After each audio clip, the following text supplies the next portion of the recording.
ಶಿವಕುಮಾರ್ ನೇತೃತ್ವದ ನೂತನ ಸಚಿವ ಸಂಪುಟದ ಪಟ್ಟಿ ಬಹುತೇಕ ಅಂತಿಮಗೊಂಡಿದೆ. ಒಟ್ಟು 20 ಸಚಿವರ ಹೆಸರುಗಳು ಅಂತಿಮಗೊಂಡಿದ್ದು, ಕೆಲವರಿಗೆ ಅದೃಷ್ಟ ಒಲಿದರೆ ಹಲವು ಪ್ರಬಲ ಆಕಾಂಕ್ಷಿಗಳಿಗೆ ಈ ಬಾರಿ ನಿರಾಸೆಯಾಗಿದೆ. ಸಚಿವ ಸ್ಥಾನ ಪಡೆಯಲಿರುವ ನಾಯಕರ ಪಟ್ಟಿ ಹೀಗಿದೆ. PM Narendra Swamy, Lakshman Savadi, H C ಬಾಲಕೃಷ್ಣರವರು ಪಡೆದಿದ್ದಾರೆ. ವಿಜಯಾನಂದ ಕಾಶಪ್ಪನವರ್, ಶಿವರಾಜ್ ತಂಗಡಗಿ, ಪುಟ್ಟರಂಗ ಶೆಟ್ಟಿ, ಸಂತೋಷ್ ಲಾಡ್, ಡಾಕ್ಟರ್ ಅಜಯ್ ಸಿಂಗ್, ಗಾಯತ್ರಿ ಶಾಂತೇಗೌಡರವರು ಪಡೆದಿದ್ದಾರೆ. ಜಮೀರ್ ಅಹಮದ್ ಖಾನ್, ರಿಜ್ವಾನ್ ಅರ್ಷದ್, ರುದ್ರಪ್ಪ ಲಮಾಣಿ ಪಡೆದಿದ್ದಾರೆ. ಶಿವಲಿಂಗೇಗೌಡ, ಚೆಲುವರಾಯಸ್ವಾಮಿ, ಬಸವರಾಜ ರಾಯರೆಡ್ಡಿ ಪಡೆದಿದ್ದಾರೆ. ಟಿ ರಘುಮೂರ್ತಿ, ಬಿ ನಾಗೇಂದ್ರ, ಮಂಕಾಳ ವೈದ್ಯ ಹಾಗೂ ಕೆಎಸ್ ಬಸಂತಪ್ಪರವರು ಪಡೆದಿದ್ದಾರೆ ಮತ್ತು ಮಧು ಬಂಗಾರಪ್ಪ ಸಚಿವ ಸ್ಥಾನ ಪಡೆದಿದ್ದಾರೆ. ಈ ಬಾರಿ ಮುಸ್ಲಿಂ ಸಮುದಾಯದಿಂದ ಕೇವಲ ಇಬ್ಬರಿಗೆ ಮಾತ್ರ ಅವಕಾಶ ದೊರೆತಿದ್ದು, ಜಮೀರ್ ಅಹಮದ್ ಖಾನ್ ಹಾಗೂ ರಿಜ್ವಾನ್ ಅರ್ಷದ್ ಅವರಿಗೆ ಸಚಿವ ಸ್ಥಾನ ಸಿಕ್ಕಿದೆ.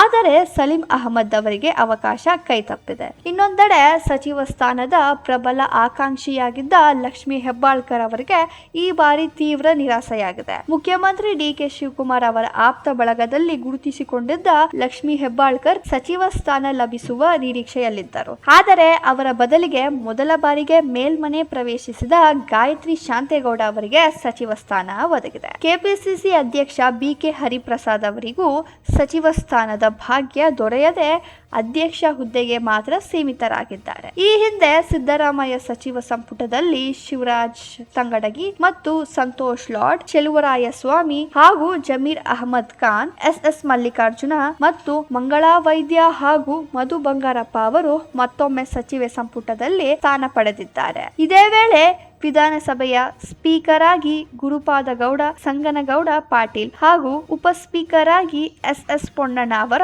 ಹೆಸರು ಅಂತಿಮಗೊಂಡಿದೆ. ಸಚಿವ ಸಂಪುಟದ ಅಧಿಕೃತ ಘೋಷಣೆ ಹಾಗೂ ಪ್ರಮಾಣ ವಚನ ಸಮಾರಂಭದತ್ತ ಈಗ ರಾಜ್ಯದ ರಾಜಕೀಯ ವಲಯದ ಚಿತ್ತ ನೆಟ್ಟಿದೆ.